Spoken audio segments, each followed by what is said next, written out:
Hey guys, JB here from Alpha Wolf Consulting. All right, so bringing you this course, Building Sales Funnels. So this will be a look at the psychology, a bit of the psychology behind sales funnels, and also, what is the difference between a sales funnel and a website, and then, what is the utility of a sales funnel and how do you utilize it? So today we're going through an introduction to sales funnels. So we just want to know, you know, what are some of the key characteristics and differences of sales funnels? All right. So first we're going to start off with a website, and I'll explain through in a bit of detail sort of what a website is in a nutshell, and how is it utilized, and sort of what is the purpose of it. So to begin with, if we think about websites and sales funnels as being web-based pages that display information, sorry about that. So let's get it back up. So if we think about sales funnels and websites as basically a web page that displays information, there are two distinctions between a website and a sales funnel. So a website has a home page, and all other pages are directed towards the home page. In aspect of, all options are seen in the home page. When I go to the about page, I can go back to the home page, or I can continue on. Okay, so if we think about it like this, okay, the whole goal of any sales funnel or website is to display information and to display offers that we may have to generate leads, income, and business. So a key thing to remember, okay, is what we want to do is we want to simplify. Now, a web page is much different to that, or a website is much different to that, because we want to have all our information there. So generally what we're doing on a website is we're selling from the main homepage, okay, because this is where all the traffic is directed, okay, and there's a lot of information on the homepage. Okay, and it'll be doing multiple things. So this is my website to sell my new admin, a software product. And basically what we've got is we've got a bit of information on my new admin and why you would go about it. Then we've got a bit of information about an add-on service, which is the done with you service of the consulting. And then we go into the main offer, which is if you'd like a free consultation, fill out this form and give me your details and I'll contact you and we'll arrange to set up a call. All right. So one of the key things about this is it's overcomplicated and it's way too muddled. So if a lead basically, drops off or anything like that, so we drive traffic to this website, there's nothing to capture that lead data unless they are wanting the consultation. So that's one of the key things, is how we structure our sales process based on the website, okay? So the whole goal of the website is to sell the product. So we put so much information up to try and sell a product. Now, the difference is with the sales funnel is we want to keep it simple, and there's one option. Oh, well, there's two options. You can either progress forward and get the course, or you can progress out and not become a lead, okay? Whereas with the website, you either buy the product or you go out. So the difference in terms of conversion rates is because there's more decision-making, more variability, or more variables to account for, we cannot optimize a website to the same extent that we can optimize a sales funnel. Because the whole point of a sales funnel is to do one task and then push it on to the next sales funnel. Whereas in a website, we've got so many different tasks and they're all sort of in the one place. So it makes it a lot more muddled and it makes it more confusing for a buyer, because a buyer can come in here and they can check out the about page, they can jump over to the project, they might get lost and end up in, some random place in whoop whoop. So a key thing to remember is simplicity. Simplicity is key. There are three main drivers of any website or sales funnel. And basically it is, we have information, how we present information. Then we've got the offer, and then we've got the design or the display. So is the color scheme, comfortable on the eyes? Does it make you feel anything? Okay, so a key thing to remember is with the design and the color coding, okay, this does not sell your product. This does not, get your buyer over the line. But what it does is it buys you time. Because if you jump to a website and they've got very, very sharp and very contrasting colors and things like that, it's quite offensive on your eyes, and it's difficult to, I guess, pay attention to. Whereas when we have it nice, simple, color-coded, and we've got everything, simple and easy, it's much, much easier for us to convert it. But we got to understand, well, if we're looking at information, okay, there's 3 ways we can present information on a website, or at least there's 3 ways that I'm going to talk about, because the 4th way is through audio. So we've got text, image, video, and audio.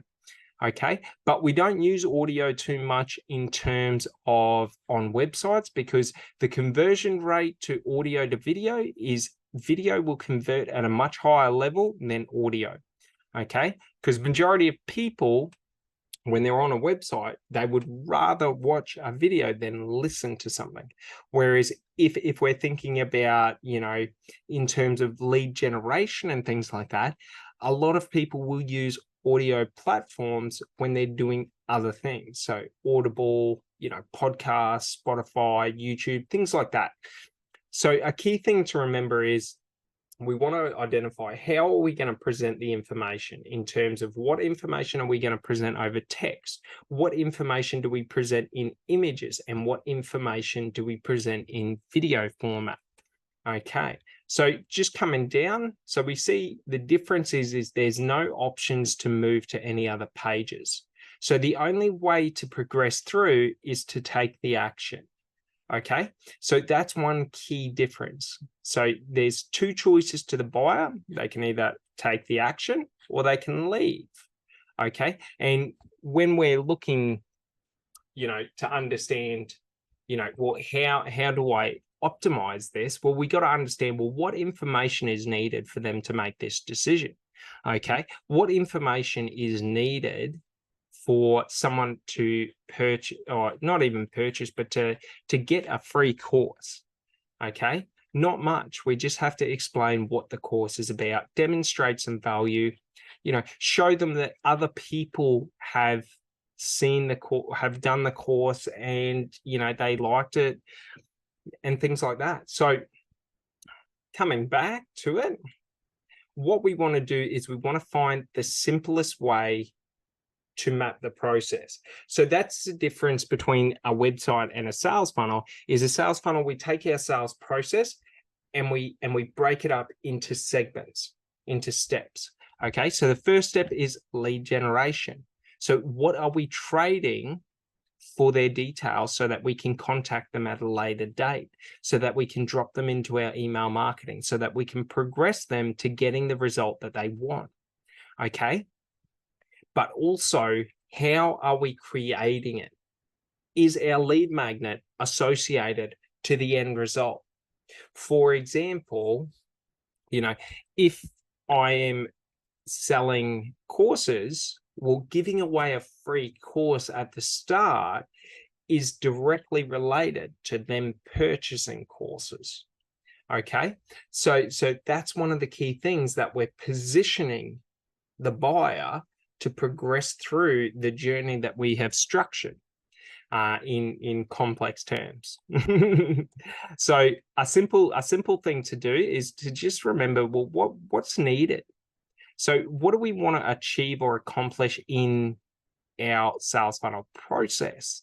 Okay, so we want to be able to capture lead data so we can generate leads that we can contact.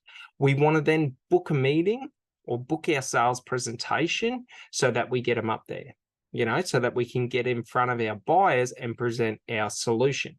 And then we want to have a sales page that basically converts that.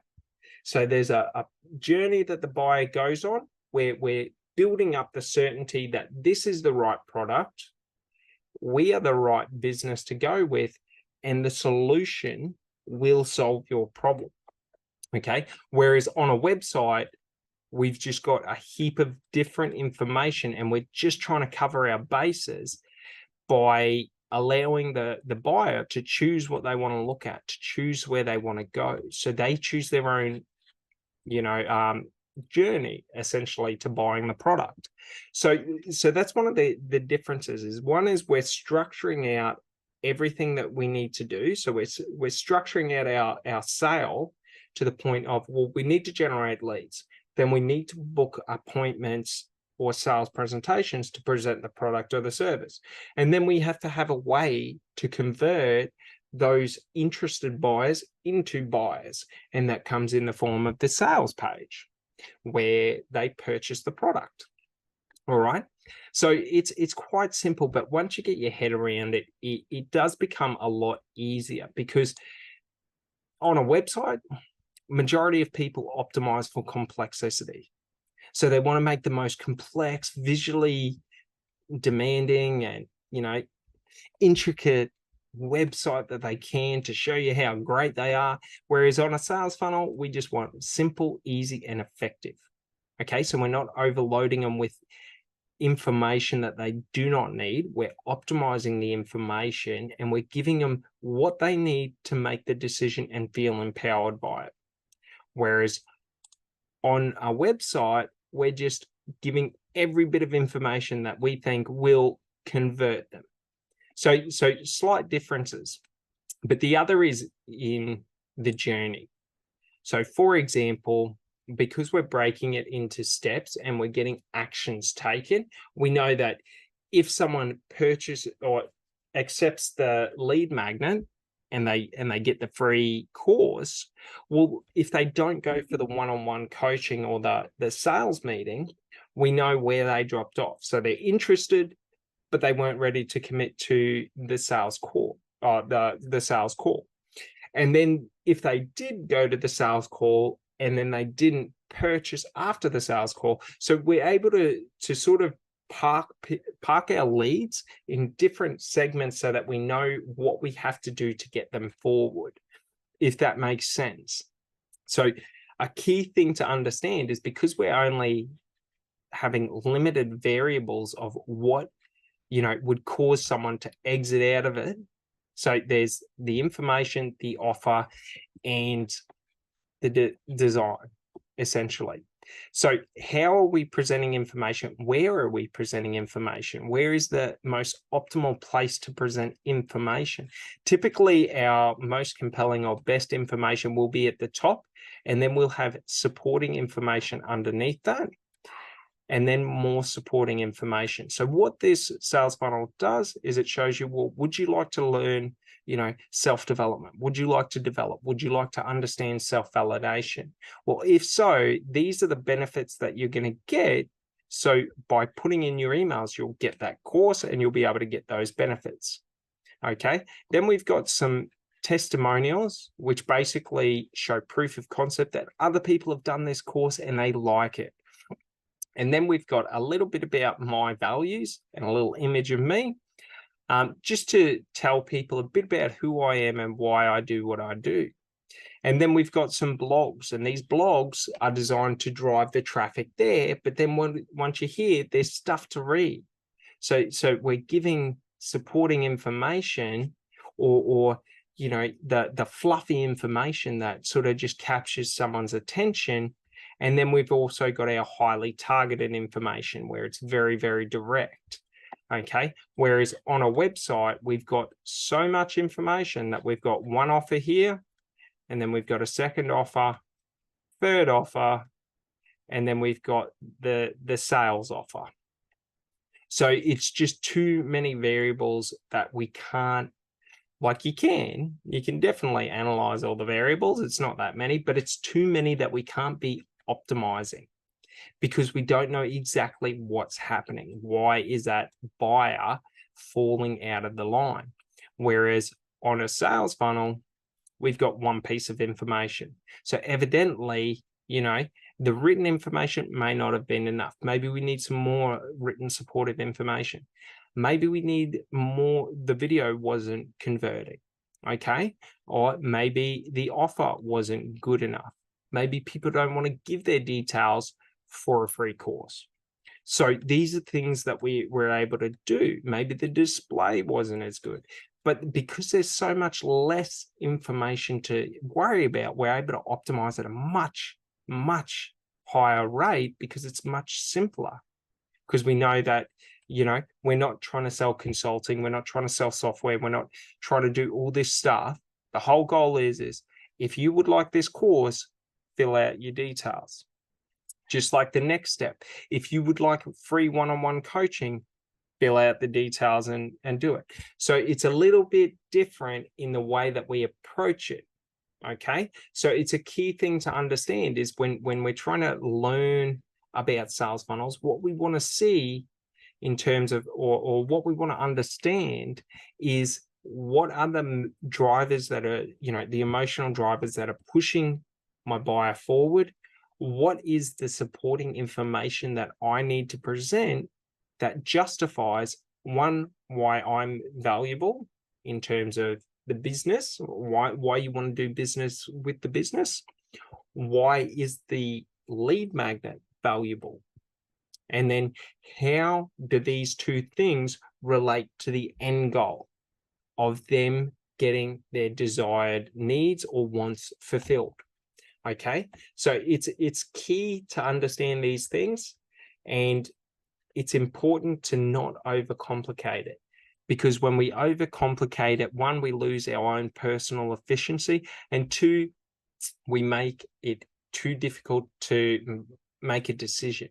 Because essentially, if we're giving them too much information that isn't relevant to the sale, in terms of, for example, if we jump over to the website, maybe they just wanted the software and they didn't really want to know too much about the consulting, or maybe they wanted the consulting and they didn't really want the software, you know, different things like that. So because we've got so much different information, we're sort of overwhelming them because we're telling them too much in terms of, you know, when we're going through and we're going through all of this, because we haven't prepped them. They have no exposure to the offer.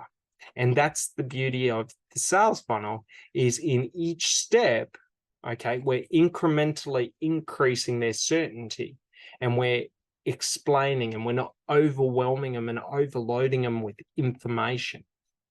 Okay. And that's one of the vital things, because the more calm and the more confident our buyers are, the more likely they are to make a decision and take action. And that's what we want to do with our sales funnel, is we want to increase the likelihood that a buyer will, you know, make a decision and take an action. All right. Well, this finishes off the first stage, which is just a brief introduction. And I'll see you on the next one, and we will get to it. All right. You have a great day. Thanks so much.